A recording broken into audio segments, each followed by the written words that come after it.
The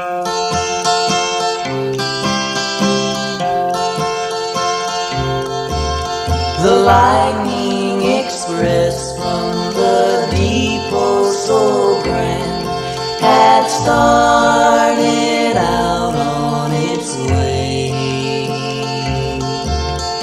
All of the passengers that were on board seemed to be happy and gay, but one little boy who sat by himself was reading a letter he had. You could plainly tell by the look on his face that the contents of it made him sad. The stern old conductor then started his round, taking tickets from everyone there, and finally reaching the side of the boy, he gruffly demanded his fare. "I have no ticket," the boy then replied, "but I'll pay you back someday. Then I'll put you off at the next stop we make." But he stopped when he heard the boy say,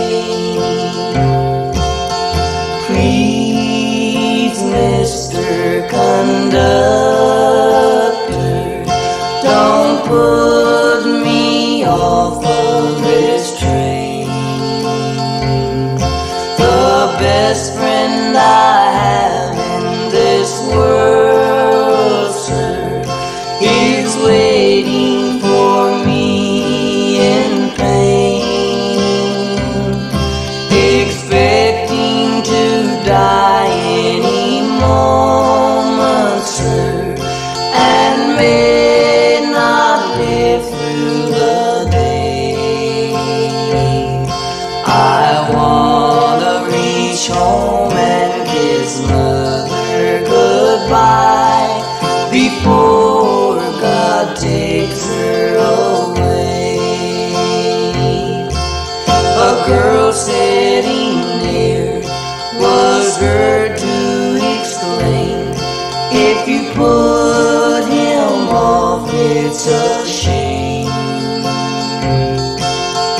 Taking his hat, a collection she made, the boy's way was paid on the train.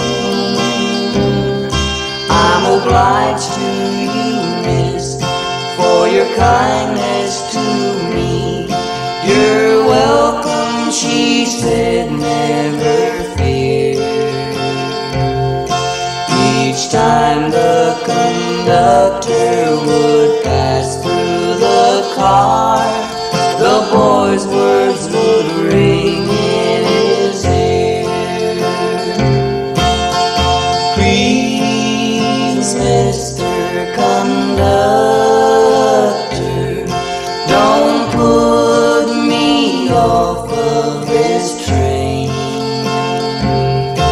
The best friend I have in this world, sir, is waiting